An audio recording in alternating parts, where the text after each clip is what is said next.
Welcome to another story made by Oracle 1. Moonlight on Bell Street. The weathered brick facade of the Bell Street apartments had always held a peculiar charm for those who lived nearby. Set on one of the quieter streets of Brooklyn, it had the kind of vintage allure that made passers-by pause, as if the building had a story to tell. One wrapped in whispers of long-forgotten romances and secrets tucked away in the fragile walls. Ruby had never imagined that she would live in such a place, but after moving to the city to chase her dreams of becoming a novelist, this apartment was everything she could afford. The creaky wooden floors, the faded wallpaper, and the antique elevator that barely worked, it all felt like home. It was a particularly warm summer evening. The kind where the city felt alive in a way that hung heavy in the air, filled with a hum of distant sirens, laughter carried from open windows, and the faint scent of takeout mingling with the ocean breeze.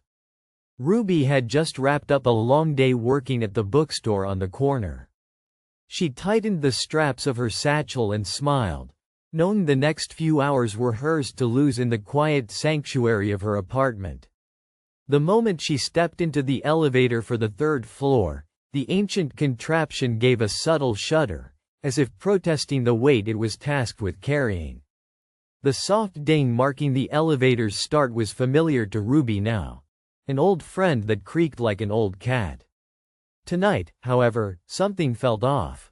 Halfway between the second and third floor, in a sudden stillness, the elevator lurched to a stop, plunging the tiny cabin into total darkness as the faint hum of the city faded away.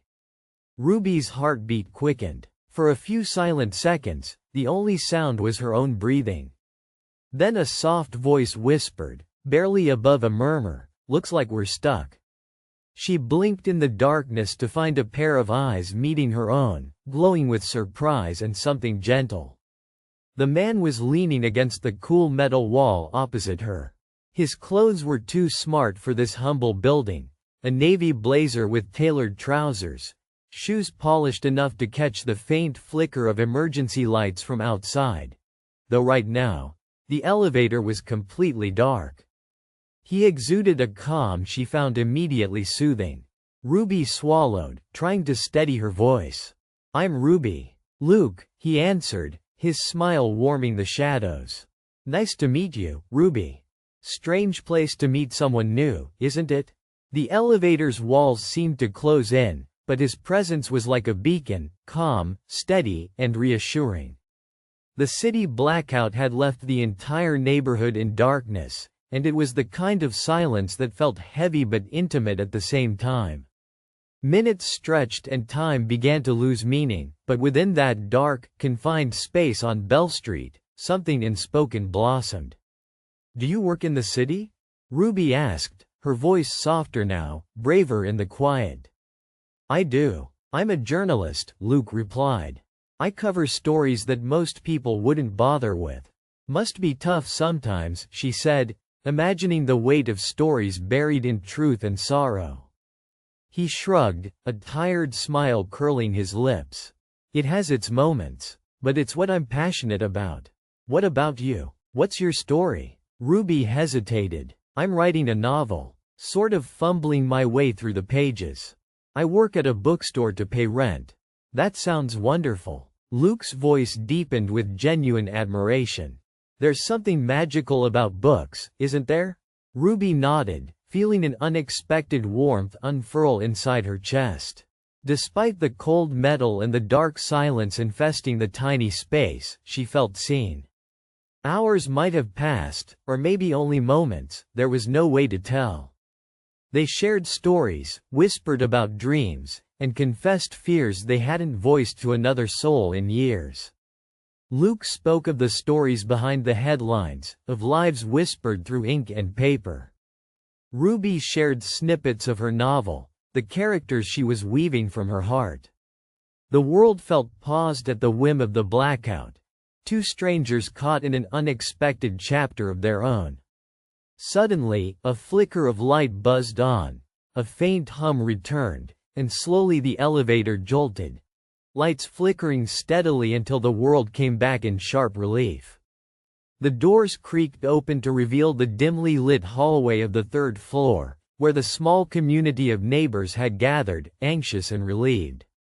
Ruby blinked at Luke, now unable to hide the smile spreading across her face. The elevator was no longer just a place of confinement. It was their crucible, forging something new from the dark. "We're not strangers anymore," she said, eyes twinkling. "No, we're not," Luke agreed, stepping closer. "Would you like to finish that novel with me sometime? Maybe over coffee?" Ruby's laugh was soft and genuine. "I think I'd like that." He reached out hesitantly and took her hand in his, the small gesture electrifying in the aftermath of the night. Outside, the city slowly regained its pulse, but inside the Bell Street elevator, time had rewritten itself, sanctioning a story that neither would ever forget. Weeks later, when the blackout was just a memory blurred by the bustling rush of New York City life, Ruby and Luke found themselves wandering the moonlit streets of Brooklyn, side by side. The familiar streets of Bell Street no longer felt just like an old neighborhood, they were the backdrop of their beginning. Under the soft glow of a street lamp, Luke pulled Ruby close, his eyes reflecting the silver light. "Funny how the night trapped us, but it also set us free," he whispered. Ruby smiled, leaning into him, feeling the steady beat of his heart against hers.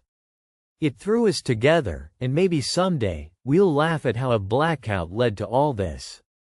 Luke kissed her then, gentle, but filled with all the promises of a story yet written. Months turned into seasons, and the Bell Street apartments became more than just a place to live. It was where two stories collided and bound themselves in the quiet shadows of an elevator and the softly shimmering moonlight that bathed their corner of the city. Ruby's novel grew richer, fueled by the unexpected romance born in darkness. Luke's articles found renewed passion, the woman beside him the muse who whispered courage and hope. Together, they knew that sometimes the best stories begin when the lights go out, because it's then that hearts, like stars, shine the brightest. For more stories, like and subscribe.